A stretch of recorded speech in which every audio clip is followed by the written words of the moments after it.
Welcome to Jolene's Stories, where a woman who gave everything finally reclaims it. My name is Naomi Ellsworth. I'm 64 years old.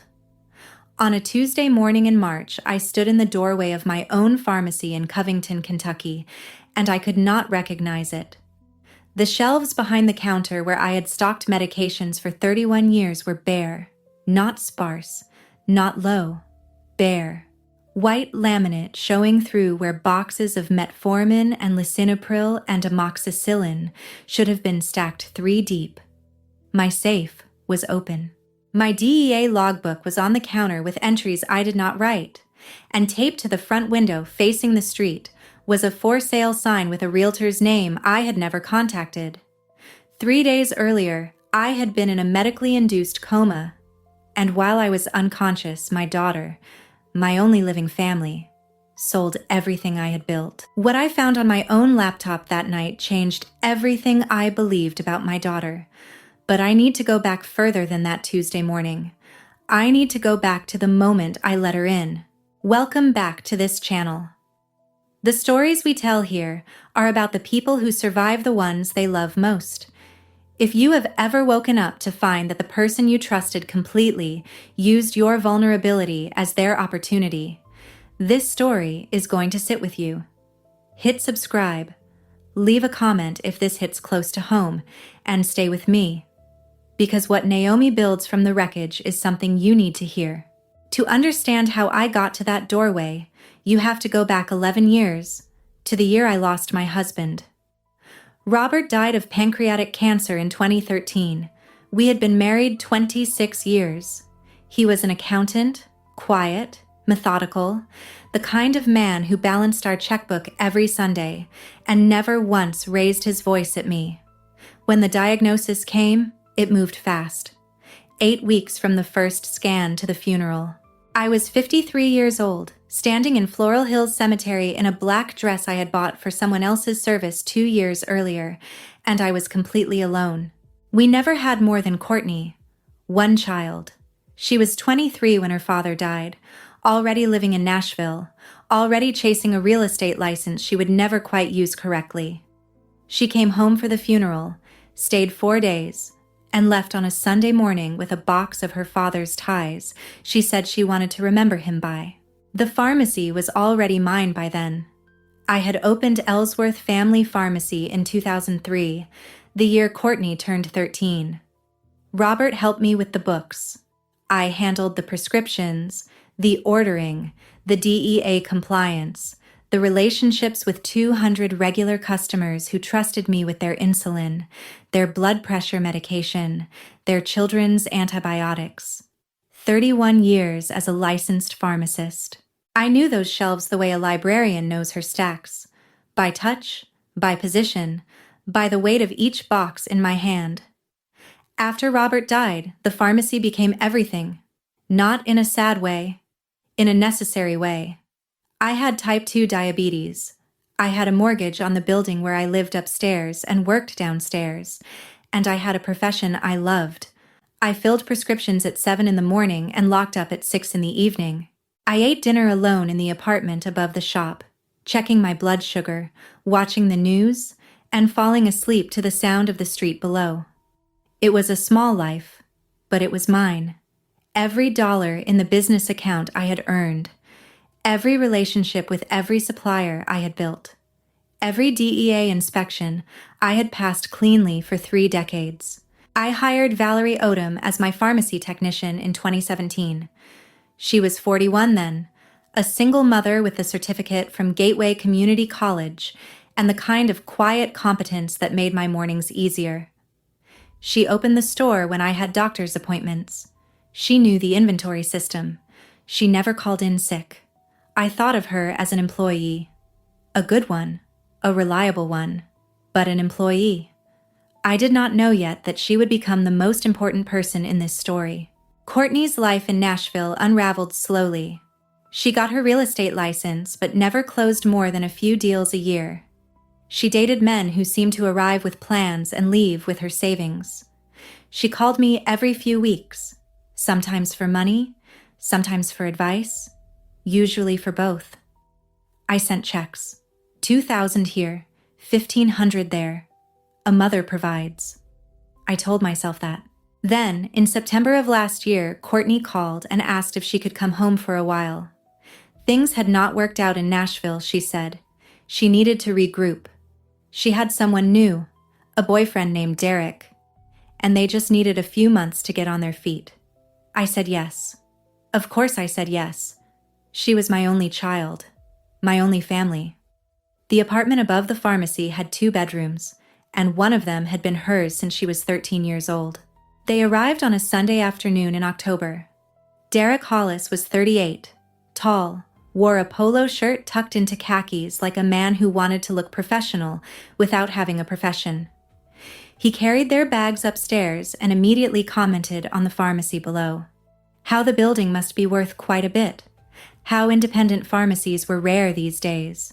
How the controlled substance inventory alone must represent significant capital. I noticed the questions. I want to be clear about that. I am not a stupid woman. I noticed that Derek asked me about my DEA license number, about my supplier accounts, about how controlled substance transfers were documented. But I told myself he was making conversation, showing interest, trying to connect with his girlfriend's mother. I told myself that because the alternative, that my daughter had brought a man into my home who was measuring the value of my life's work, was too ugly to sit with.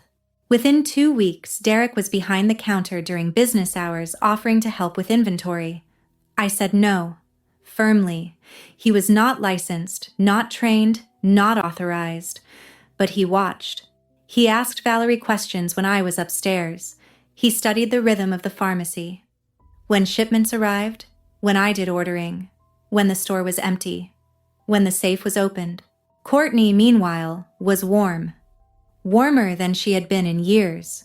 She cooked dinner 3 nights a week. She asked about my diabetes management. She suggested I should take more breaks, work less, trust her to help close up in the evenings. She kissed my forehead one night as I sat at the kitchen table reviewing an order sheet, and she said, "You work too hard, Mom. You've been carrying this alone too long." That kiss was a transaction. I did not know it then. My husband's mortar and pestle sat on the pharmacy counter where it had been since opening day. Brass, vintage, heavy in the hand. Robert gave it to me the morning we unlocked the doors for the first time. It was not functional. We used modern equipment. But it was a symbol. It meant, this is yours. You built this. It sat between the register and the pickup window, and every regular customer knew it by sight.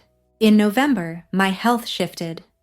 I had been managing my diabetes for 12 years, but stress raises blood sugar, and I did not realize how much stress Courtney and Derek's presence was creating in my body. My A1C climbed. My doctor adjusted my medication. I felt tired in a way I could not explain. The kind of tiredness that lives in your bones, not your muscles. On a Thursday afternoon in early December, I was standing behind the counter filling a prescription for Mrs. Henderson's metoprolol. My hands were steady. My focus was sharp. And then the left side of my face went numb. My left arm dropped. The pill counter clattered to the floor. Mrs. Henderson was looking at me through the pickup window, and I saw her mouth open, but I could not hear what she said. The floor came up to meet me. The next thing I knew, I was in St. Elizabeth Hospital in Edgewood.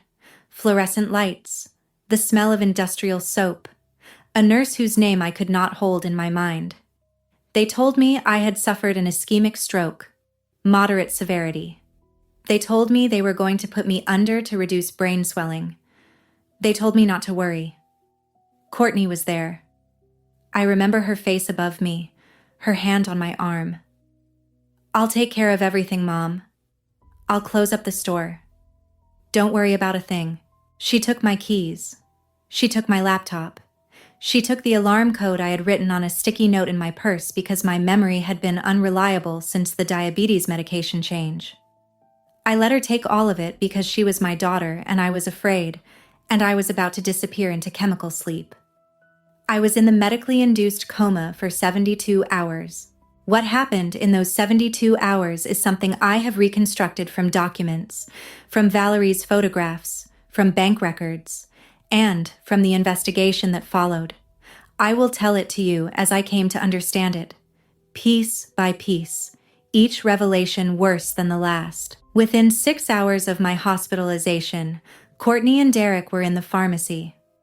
Derek had a laptop open on my counter, researching gray market pharmaceutical wholesalers who would purchase inventory without standard verification. By the next morning, he had contacted a company, I will not name them because the case is still proceeding, that specialized in buying diverted pharmaceutical inventory at 60 cents on the dollar. Courtney, meanwhile, went to a notary in Erlanger, a man named Dennis Pruitt who operated out of a strip mall office and who, according to the subsequent investigation, did not verify that the person granting power of attorney was conscious, competent, or aware the document was being created. Courtney walked out with a temporary power of attorney, giving her full authority over my business and personal accounts. This is where it becomes federal. Controlled substances, Schedule II through V medications, cannot be transferred, sold, or moved without DEA documentation. Those transfer forms require the selling pharmacy's DEA registration number, the purchasing entity's DEA registration, and specific lot numbers for every controlled substance. Derek's wholesaler did not have a valid DEA registration. The forms Courtney submitted to justify the transfers were forged. And I know they were forged because after 31 years, I can read a DEA transfer form the way you read a grocery list. The registration numbers were wrong. The format was outdated. The signatures did not match any registered pharmacist in the Commonwealth of Kentucky. But I did not know any of this yet. I was unconscious. My brain was swelling. My daughter was posting Instagram photos from the hospital corridor, her hand on mine, a vase of lilies on the nightstand, the caption reading, "Praying for my mama's recovery," with a heart emoji. That same evening, she signed the paperwork that sent $340,000 of my inventory out the pharmacy's back door. Valerie arrived Monday morning for her regular shift. She unlocked the front door with her key, the one I had given her 2 years earlier, and found the shelves half empty. Derek was behind the counter. He was not wearing a lab coat. He had no identification badge. He was holding a clipboard and directing 2 men she had never seen to load boxes into a white van parked at the rear entrance. Valerie is a careful woman. She is not loud. She does not make scenes. She asked Derek what was happening, and he told her Courtney had authorized an inventory transfer. Valerie asked for documentation. Derek said it was being handled. Valerie walked the aisles with her phone and photographed every empty shelf, every gap in the controlled substance cabinet, every box being loaded. She photographed Derek behind the counter. She photographed the van's license plate. Then Courtney arrived. And Courtney, my daughter, who I had helped with rent 7 times in 3 years, who I had co-signed a car loan for, who I had never once refused, looked at Valerie and said, "You're fired. Effective immediately. Leave your key and go." Valerie left. But before she left, she went to the back office where my computer still sat and copied files to a USB drive. Derek's communications with the wholesaler. The temporary power of attorney Courtney had scanned and saved to the desktop. The forged DEA transfer forms. All of it. She copied all of it in 4 minutes while Courtney was in the front of the store arguing with a customer who wanted to pick up his blood pressure medication and was told the pharmacy was temporarily closed. I did not know any of this. I was in chemical darkness. My brain slowly healing. My daughter slowly dismantling everything I had built for 31 years. They drained my business checking account. $47,000 moved in 3 transactions. To Derek's LLC, which had been registered in the state of Kentucky 3 weeks before my stroke. 3 weeks before. Which meant this was not opportunism. This was not a panicked daughter making bad decisions under pressure. This was planned. Derek's LLC, Bluegrass Health Solutions, was created on November 14th. I had my stroke on December 5th. I do not know if they caused the stroke. I have asked myself that question in the dark, and I have decided I will never ask it aloud because the answer, either way, would destroy something in me I still need. Courtney changed the pharmacy alarm code. She changed the locks on the business entrance. She removed Robert's mortar and pestle from the counter and listed it on eBay for $45. My husband's gift, the symbol of everything I built, $45. I woke from the coma on a Saturday. The world came back in pieces. Light, then sound, then the weight of my own body. Courtney was in the chair beside my bed. She was holding flowers, not the same lilies, new ones, pink roses this time. And when she saw my eyes open, she smiled. "Don't worry about work, Mom. Just focus on healing. I'm handling everything." She showed me the flowers instead of answering when I asked about the pharmacy. She talked about the weather. She talked about a show she was watching. When I asked again, "Courtney, what about the store?" She patted my hand and said, "Everything's fine. Derek's been keeping an eye on things. You just rest." I rested for 2 more days. My speech was slightly slurred. My left hand was weak. The doctors wanted me to stay another week for observation and physical therapy. But something was wrong. Not in my brain, in my chest. A tightness that was not medical. It was the tightness of a woman who knows she is being kept from her own life. On Tuesday morning, I discharged myself against medical advice. The attending physician asked me to reconsider. I signed the papers with my right hand, the strong one, and I called a cab. The ride from St. Elizabeth to my pharmacy on Madison Avenue in Covington takes 11 minutes. I remember every one of those minutes. My blood sugar was climbing. I could feel it, the dry mouth, the slight nausea. But I could not eat or test because I was vibrating with the need to see, to know. The cab dropped me at the front entrance. The for sale sign was the first thing I saw. A realtor I had never spoken to, a listing I had never authorized, my building, my home above and my livelihood below, offered to the market while I was unconscious. I tried my key. It did not work. My hands recognized the wrong key before my mind understood. The locks had already been changed. I stood on my own sidewalk, 64 years old, 4 days out of a stroke, and I could not enter my own building.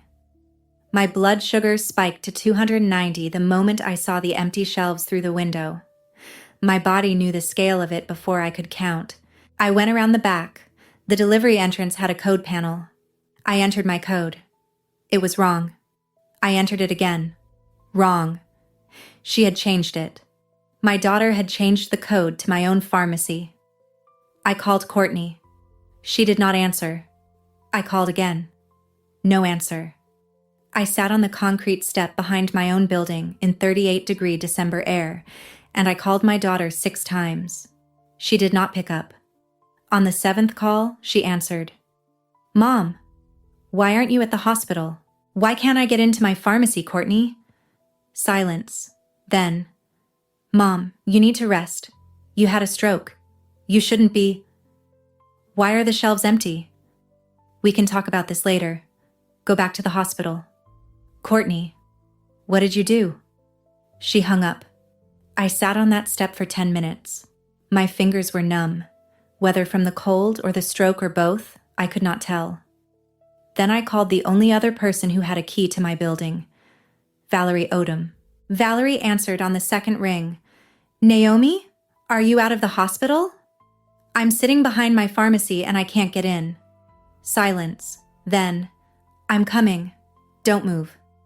She was there in 20 minutes. She brought coffee.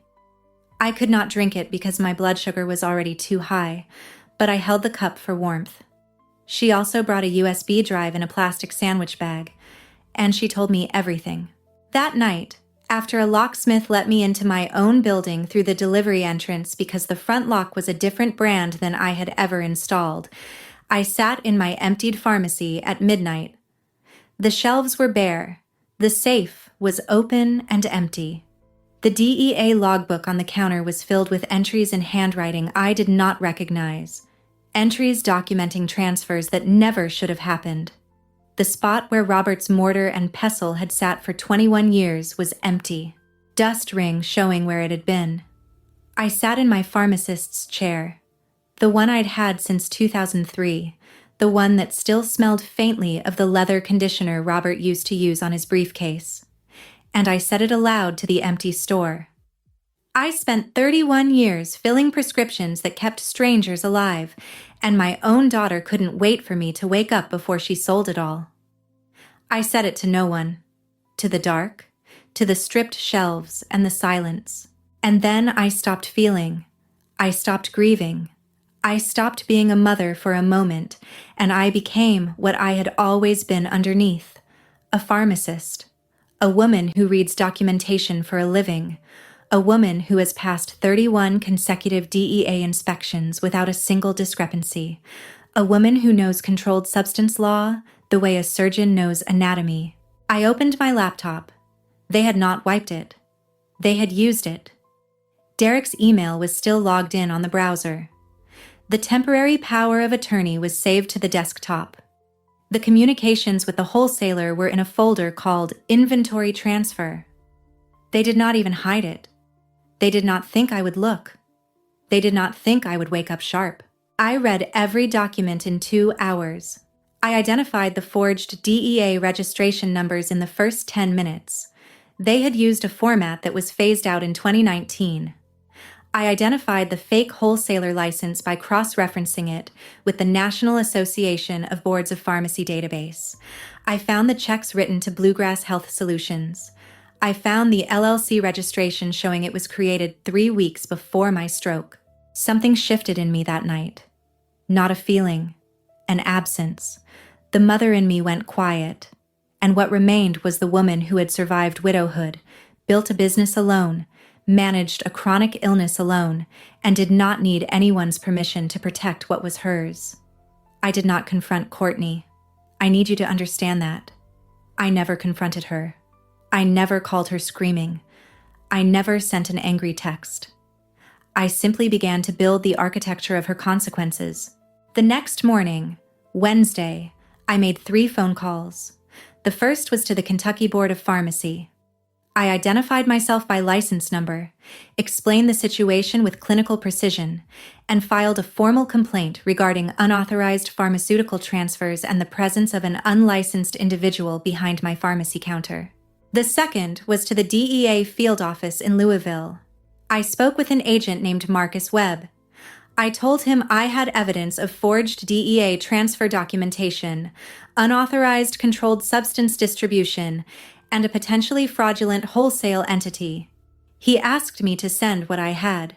I sent Valerie's photographs, the forged forms, and the communications from my own laptop. He called back within the hour. The third was to the Kenton County Prosecutor's Office. I reported the forged power of attorney, the unauthorized account withdrawals, and the fraudulent for sale listing of property I solely owned. 3 phone calls, 2 hours. No screaming, no threats, no warning. Then I changed every lock. I called the locksmith back, the same one from the night before, and had every exterior lock replaced. New alarm code, new safe combination. I called my bank and froze the business checking account, opened a new one at a different institution. Fifth Third, across the river in Cincinnati, where Courtney had no signatory access and no idea I banked. I called the realtor whose name was on the for sale sign. I told her I was the sole owner, that no listing had been authorized by me, and that if the sign was not removed within the hour, I would file a complaint with the Kentucky Real Estate Commission. The sign was gone by noon. Each step felt like oxygen returning to my lungs. Each phone call, each lock changed, each account frozen. It was not revenge. It was reclamation. I was taking my own life back, piece by piece, from the inside out. But here is what no one tells you about building a case while your body is still recovering from a stroke. The exhaustion is biblical. I was checking my blood sugar every 2 hours. My left hand still trembled when I held papers. I had to sit down every 45 minutes because dizziness came in waves. I was supposed to be in physical therapy. I was supposed to be resting. Instead, I was gathering evidence with the methodical precision of a woman who knows she will only get one chance. Valerie came back every evening that week. She brought food I could eat, lean protein, vegetables, nothing that would spike my glucose. She sat at my kitchen table and organized the evidence chronologically while I made phone calls. She never asked for her job back. She never asked for payment. She simply showed up because she understood what had been done, and she had the evidence to prove it. I asked her once, that first week, why she had taken the photographs, why she had copied the files. She could have just left. She had been fired. She owed me nothing beyond what employment provides. She looked at me over the kitchen table with her reading glasses pushed up on her forehead and said, "Because I watched you build this store for 6 years, Naomi, and I watched them tear it apart in 3 days. Someone had to remember what was real. If someone in your family has ever confused your generosity with weakness, if they waited until you were down to take what was yours, you're not paranoid. You're paying attention.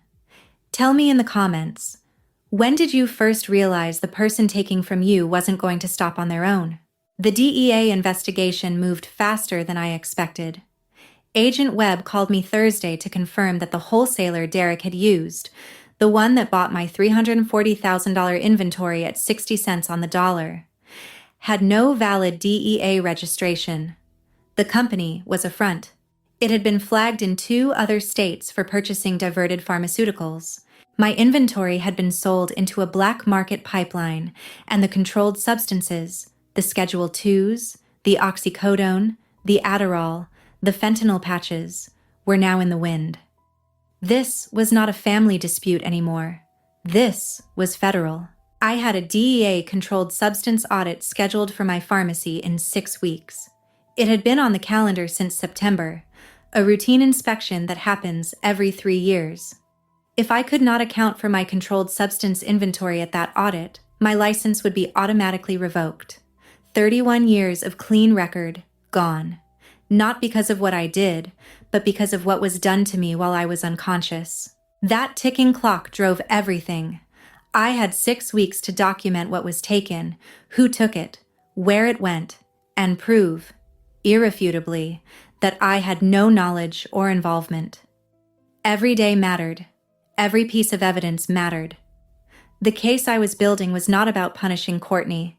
It was about saving my license, my livelihood, and my ability to survive. I found the eBay listing on a Friday night. I was searching for Robert's mortar and pestle. I knew it was gone from the counter, and I had a wild, foolish hope that maybe Courtney had moved it to the apartment.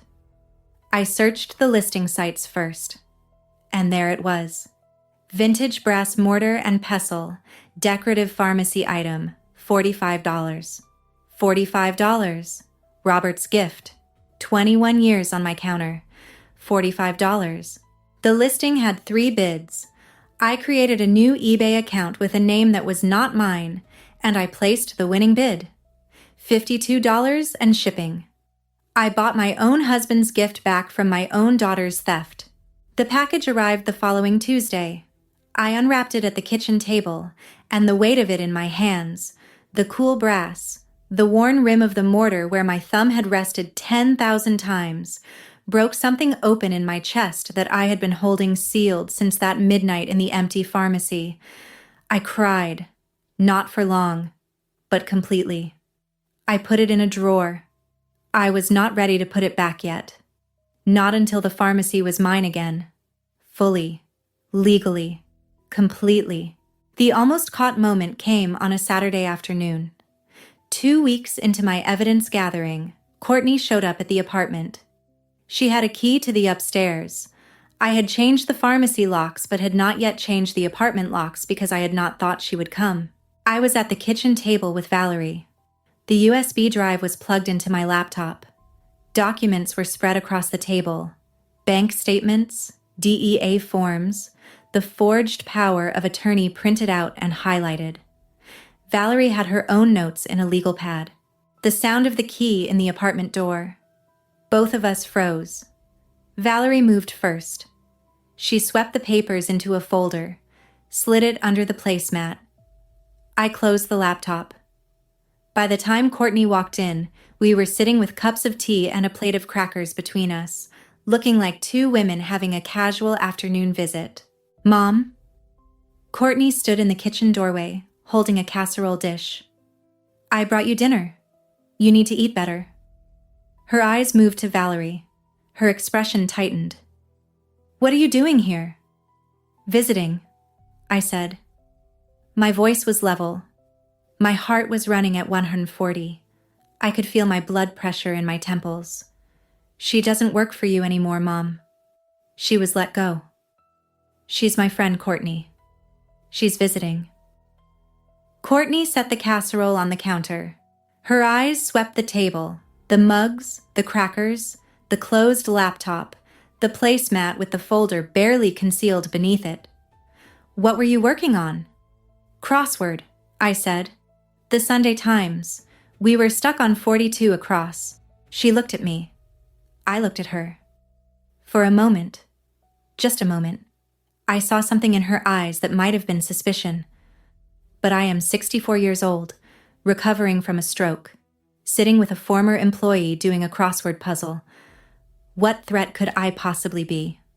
She kissed my forehead. "Eat the casserole, Mom. I'll come check on you tomorrow."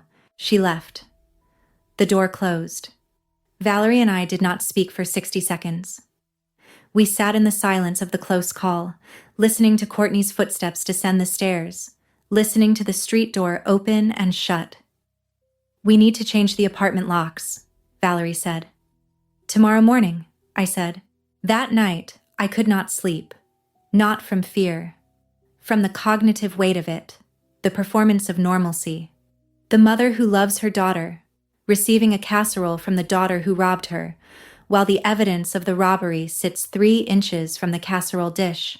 The dual existence, the visible Naomi, who is recovering and grateful and confused, and the invisible Naomi who is building a federal case with the precision of someone who has maintained DEA compliance for 31 consecutive years. The charm offensive continued. Courtney came by every few days with food, with flowers, with concern about my recovery. She scheduled a follow-up appointment with my neurologist. She bought me a new bathrobe. She was the picture of a devoted daughter caring for her ailing mother. And every time she left, I went back to the evidence. Every time she kissed my forehead, I thought about the for sale sign. Every time she said, "Just focus on healing, Mom," I heard, "Stay down. Stay quiet. Stay small." There was a moment, I will not lie about this, a Wednesday evening when she brought soup she had made from scratch and sat with me while I ate it. She told me about her life in Nashville, about the failures, about how she felt lost. She said she was sorry she had not been a better daughter. She said she wanted to make things right. And I wanted to believe her. God, I wanted to believe her. Because the alternative was what I already knew. That every spoonful of soup, every apology, every expression of love was cover for the fact that she had sold my life while I was unconscious and was now waiting for me to die or deteriorate so she could sell the building next. But then I remembered. Derek's LLC was registered 3 weeks before my stroke. 3 weeks before. This was not a daughter panicking in a crisis. This was a daughter who had been waiting for an opportunity. The warmth was weather, not climate. 3 weeks later, the DEA investigation was complete enough for action. Agent Webb called me on a Monday evening. He told me they had enough to proceed. The forged transfer documentation, the unlicensed wholesaler, the controlled substance discrepancies, all of it constituted violations of the Controlled Substances Act. He said federal agents would be visiting my pharmacy to formally document the scene. He asked me to be present. I asked him when. He said Thursday morning. I had 3 days. 3 days to finalize everything. 3 days to prepare for the moment my daughter would walk into a trap she had built for herself. Those 3 days were the longest of my life. I went through the pharmacy with the DEA paperwork, reconciling what should have been on my shelves with what was actually there. The discrepancy was staggering. Not just the $340,000 in total inventory, but specifically $87,000 in controlled substances that were now completely unaccounted for. Oxycodone, hydrocodone, Adderall, alprazolam, every single one a Schedule II or Schedule III substance whose absence, in the eyes of the federal government, meant either diversion or trafficking. I prepared my records, 31 years of clean inspections, every audit dating back to 1993, filed chronologically, every controlled substance log maintained to the milligram. My record was my shield. And Courtney's forgeries were so clumsy, so obviously not my work, that any investigator with 10 minutes could see the difference between my meticulous documentation and the fabricated entries someone had scrawled in my logbook while I was in a coma. On Wednesday night, the night before, I sat in the pharmacy alone. The new locks gleamed. The shelves were still empty, but they were clean. I had swept every aisle, wiped every surface. Not because it mattered for the investigation, but because this was my space, my life's work. And when the federal agents arrived in the morning, I wanted them to see what it had been before someone took it apart. I took the mortar and pestle out of the kitchen drawer and brought it downstairs. I placed it on the counter, in its spot, in the dust ring that still showed where it had sat for 21 years. I put my hand on the cool brass and I stood there for a long time in the dark. The hum of the refrigeration unit behind the controlled substance cabinet was the only sound, that low, constant vibration I had heard every day for 3 decades. It had always been background noise. That night, it sounded like a heartbeat. "I'm still here," I said. To Robert, to myself, to the pharmacy. I'm still here. Thursday morning, December 28th. I woke at 5:30. My blood sugar was 142, elevated but manageable. I dressed carefully. My white lab coat, pressed the night before. My pharmacy badge, clipped to the pocket. My comfortable black shoes, the ones I wore for 12-hour days. I wanted to look like what I was, a pharmacist, a professional, a woman in her own domain.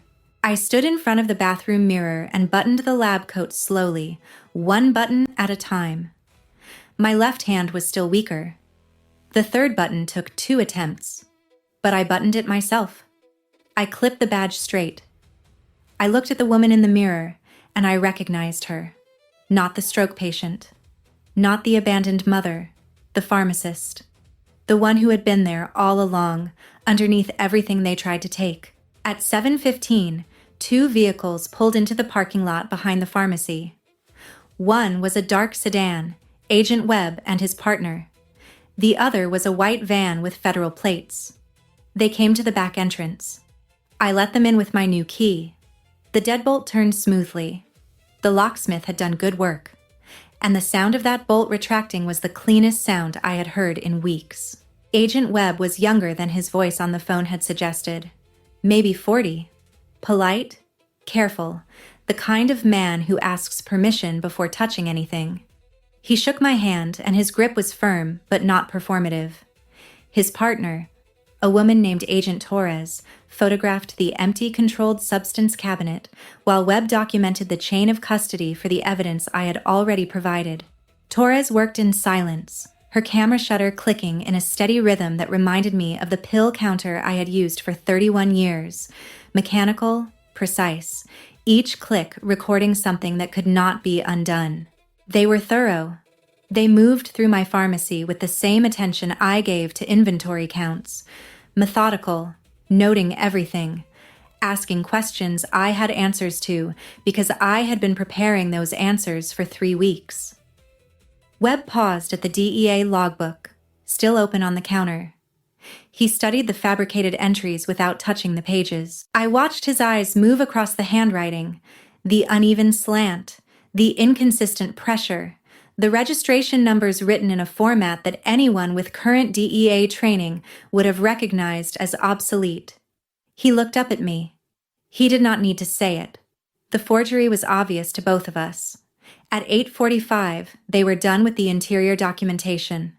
Webb looked at me and said, "Ms. Ellsworth, your daughter and her associate, do they know about this investigation?" "No," I said. "Do they have reason to come here today?" I paused. Then, "Courtney said she would check on me this morning. She usually arrives around 9. Webb nodded. He and Torres moved their sedan to the far end of the parking lot, behind the dumpsters where it would not be immediately visible from the street.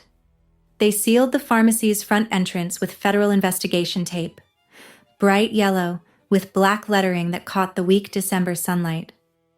They told me to go upstairs and wait. I went up to my apartment. I made tea. I sat at the kitchen table where, 3 weeks earlier, I had nearly been caught with evidence spread across its surface. The apartment was quiet. The radiator ticked. The light through the kitchen window was thin and gray, the kind of winter light that makes everything look factual, stripped of softness. And I waited. My hands were still. I noticed that. After weeks of trembling, from the stroke, from the stress, from the effort of holding myself together, my hands were still.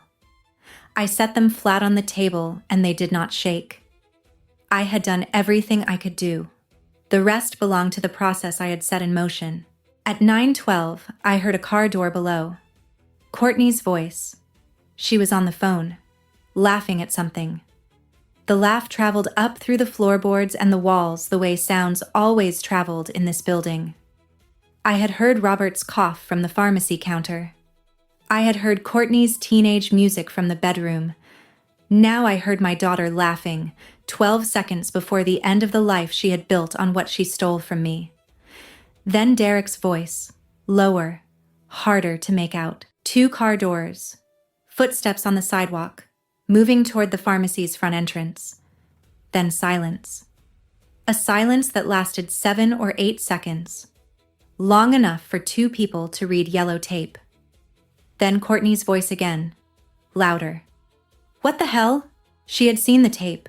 Federal investigation tape stretched across the front door of the pharmacy she had gutted 4 weeks earlier. I sat at my kitchen table and I listened to her voice through the floor, rising in pitch, rising in panic.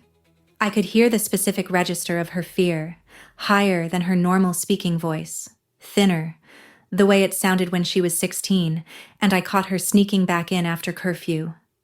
Except this was not curfew. This was federal. Derek's voice. We need to go. We need to go right now. I heard him clearly. The words were clipped, urgent, and underneath them I heard something I had not heard from Derek before. The sound of a man who understands, suddenly and completely, that he has miscalculated. But they could not go. Because Agent Webb and Agent Torres were already crossing the parking lot, credentials in hand, and the words I heard through my kitchen window, delivered in Webb's calm, professional voice, were, "Courtney Ellsworth, I'm Agent Marcus Webb with the Drug Enforcement Administration. We'd like to ask you some questions about controlled substance transfers associated with this pharmacy." I heard Courtney's breath catch.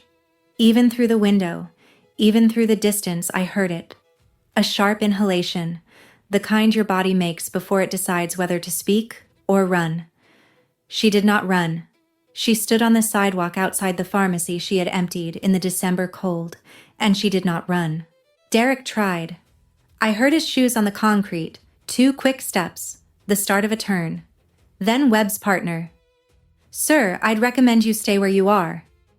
Torres's voice was quiet, but it carried the weight of a woman who did not need to raise it. Derek stopped. I did not go downstairs. I sat at my kitchen table with my tea growing cold, and I listened to my daughter's world collapse, not with satisfaction. I want to be honest about that. Not with pleasure. with the terrible, weighted relief of a woman who has done what needed to be done and now must live with the fact that her own child made it necessary. I pressed my palm flat against the table. The wood grain was rough under my fingers. Oak, original to the building, scratched and worn from 21 years of my elbows, my paperwork, my morning coffee cups. I had signed my lease at this table. I had done Robert's eulogy notes at this table. I had sealed the evidence that would end my daughter's freedom at this table. The wood held all of it without comment. Courtney was not arrested that morning. She was questioned extensively and released pending further investigation. Derek was not so fortunate. His LLC, his communications with the wholesaler, his presence behind a pharmacy counter without licensure, all of it constituted sufficient probable cause for immediate detention. He was placed in the back of a federal vehicle while Courtney stood on the sidewalk outside my pharmacy, mascara running, phone in her hand, calling me. I watched from the kitchen window. I did not mean to. I had told myself I would not look. But I looked. She stood on the sidewalk with her coat pulled tight around her, her phone pressed to her ear, and her face had the specific expression of someone who has just discovered that the person they dismissed as harmless has been building something enormous in the silence. She looked up toward the apartment windows. I stepped back. I do not know if she saw me. I did not answer. She called 4 times that morning. The first message, "Mom, what's happening? There are federal agents at the pharmacy. Call me." Her voice was breathless, incredulous, as though the world had done something unreasonable. The second, "Mom, please. I don't understand what's going on." The third, "Mom, I need to talk to you. This is a misunderstanding." A misunderstanding. $340,000 of inventory, $47,000 from my bank account, a forged power of attorney, and fabricated DEA documents. A misunderstanding. The fourth, 20 minutes later, her voice harder now, the fear calcifying into something sharper. "Mom, pick up. We need to talk about this." I did not answer any of them. That evening, she came to the apartment. She pounded on the door. The new lock held. The deadbolt I had installed 3 weeks earlier absorbed each blow without giving. "Mom! Mom! Open the door. We need to talk." I sat in the living room with the television off and the lights low, and I listened to my daughter's fists against my door. The sound was dull, thick. The door was solid core, original to the building, and her fists made less noise against it than she wanted them to. I checked my blood sugar, 178. I drank a glass of water. I waited. After 20 minutes, she stopped. I heard her slide down against the door. I heard her crying. Quiet, shaking crying. The sound of someone who has just realized that the person they thought they could control is no longer controllable. I heard her breathing through the door, ragged, uneven, the breathing of someone whose body is catching up to what their mind already knows. "Mom." Her voice, small now. Smaller than I had heard it since she was a child, afraid of thunderstorms, climbing into our bed at 2 a.m. "Mom, please, I'm your daughter." I closed my eyes. I pressed my hand flat against the kitchen table, the grain of the wood under my palm, the tick of the radiator, the sound of my own breathing, steady, measured, the breathing of a woman who has made her decision and will not unmake it. I did not open the door. The next morning, I filed the paperwork to revoke the forged power of attorney, which had already expired by its own terms, but I wanted it formally invalidated. I met with an attorney in Covington who specialized in elder financial abuse. I provided the full documentation, 3 binders, tabbed and indexed, with a cover sheet summarizing each category of evidence.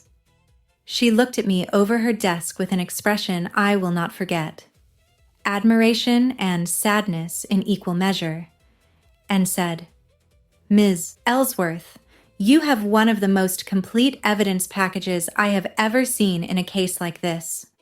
31 years of DEA compliance will teach you to document. It will teach you to maintain records. It will teach you that the thing you write down today is the thing that saves you 5 years from now. The weeks that followed moved in a pattern. Courtney's contact attempts escalated and then, slowly, shifted in tone. The first few days, confusion, tears, demands, then bargaining. "Mom, if you'll just talk to me, I can explain." Then anger. "You're going to let them arrest your own daughter? Over money?" Then, as the investigation widened and her attorney explained the severity of federal charges, fear. Pure, unadorned fear. "Mom, I could go to prison. Do you understand that? I could go to prison." I understood. I understood completely, and I did not intervene. Derek fled to Florida in early January. He abandoned Courtney, left in the middle of the night, took whatever cash remained, and drove south. He was arrested 3 weeks later at a routine traffic stop in Jacksonville when his name flagged in the system. He was extradited back to Kentucky and, within days of his arrest, he was cooperating with investigators. He named Courtney as the organizer. He said it was her plan from the beginning, moving back to Covington, gaining access to the pharmacy, waiting for an opportunity. He said the LLC was her idea. He said the power of attorney was her idea. He said the wholesaler contact came from someone she knew in Nashville. I do not know if all of that is true. Derek is a man trying to reduce his own sentence by increasing someone else's culpability. But I know this. The LLC was created 3 weeks before my stroke. And Courtney had been asking about my pharmacy's value since the month she moved in. The Kenton County prosecutor filed state charges for the forged power of attorney, a Class C felony in Kentucky. The DEA referred the controlled substance case to the U.S. Attorney's Office for the Eastern District of Kentucky. Courtney, facing both state and federal exposure, hired an attorney with money I can only assume came from what remained of the $47,000 she had taken from my business account. And her Instagram. I checked once. Only once, because Valerie told me about it. Still showed the photos from that week in December. The Disney vacation she and Derek took the weekend before my stroke. Matching mouse ears. Sunset at the Magic Kingdom. The caption, "Making memories with my love." The dates on those photos, November 30th through December 3rd.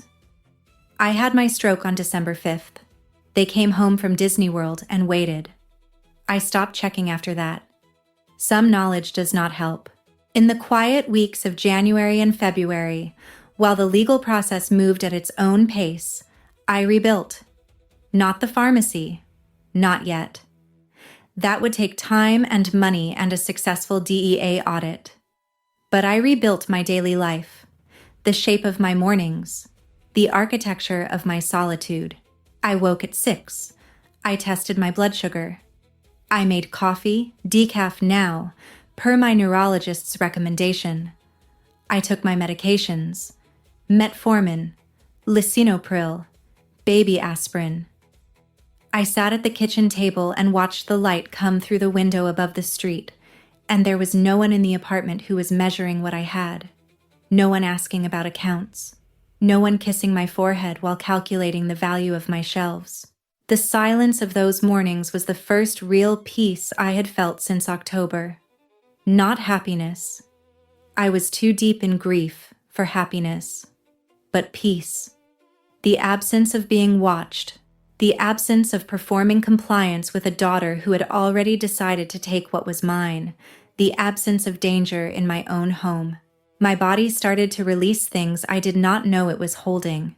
The tension in my shoulders, the one I had carried so long I thought it was just how shoulders felt, began to dissolve. My blood sugar stabilized, not because of medication changes, because of cortisol reduction. My endocrinologist said it directly. Whatever was stressing you, it was killing you metabolically. Whatever changed, keep it changed. What changed was that my daughter was no longer in my house. What changed was that the people who saw my vulnerability as an opportunity were gone. What changed was that I was alone, and alone, for the first time, felt like safety rather than loneliness. The DEA audit came in late January. Agent Webb attended personally. He reviewed my documentation, the 31 years of clean records, the evidence of the forged transfers, the timeline showing I was in a medically induced coma when the diversions occurred. The audit took 4 hours.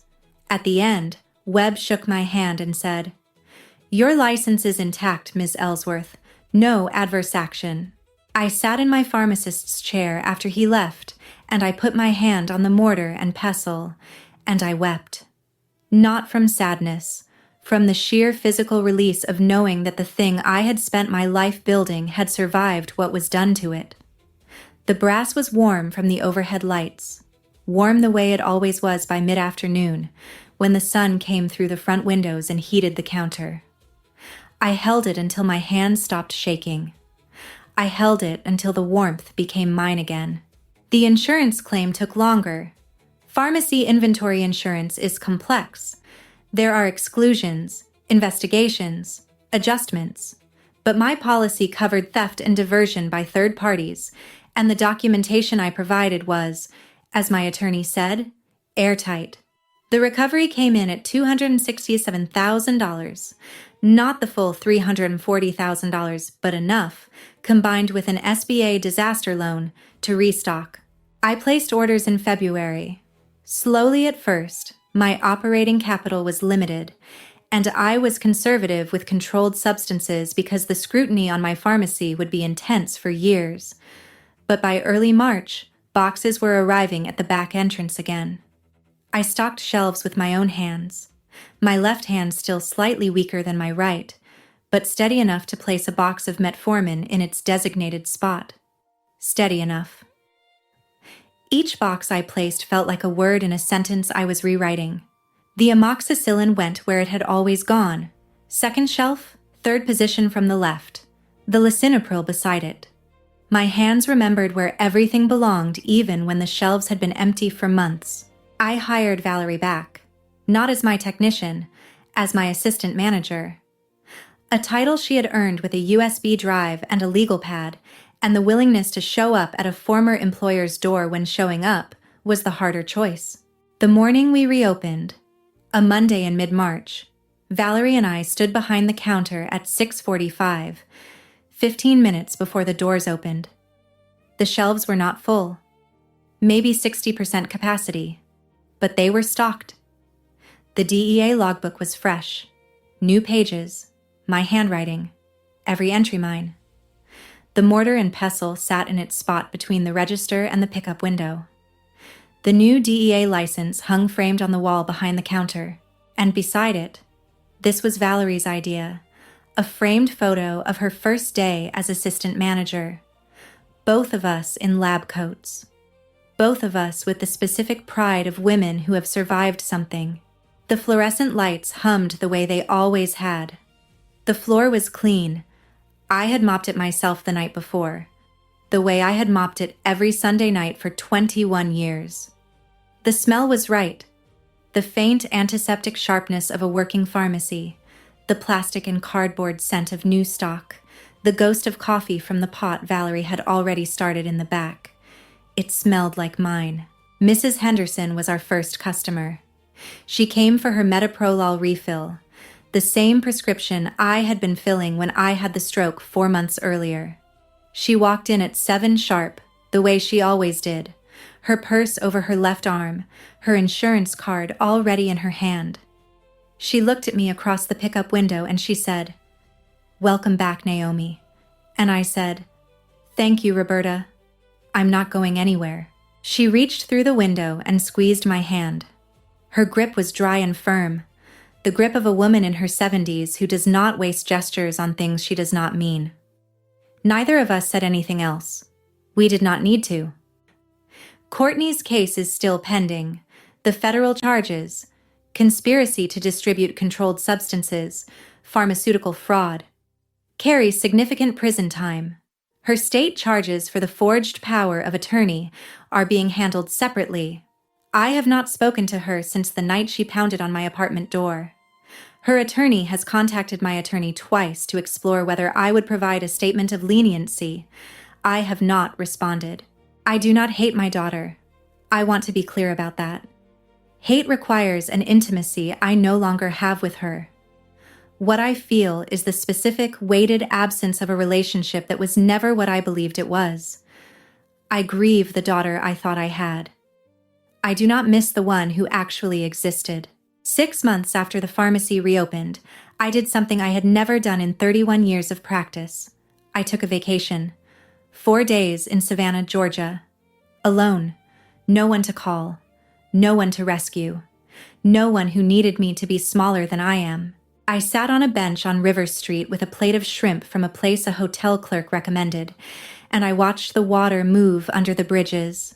The air was warm and thick with salt. I could feel it on my skin, the humidity settling on my forearms, the back of my neck, the way it does in a coastal city in early autumn. I was reading a novel, a mystery, nothing literary. The kind of book you read for the pleasure of someone else solving a problem for once.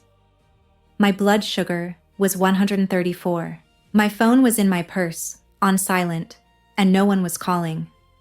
I thought about Robert, about the morning he gave me the mortar and pestle, about the look on his face, pride and tenderness, and the specific love of a man watching his wife step into her own power.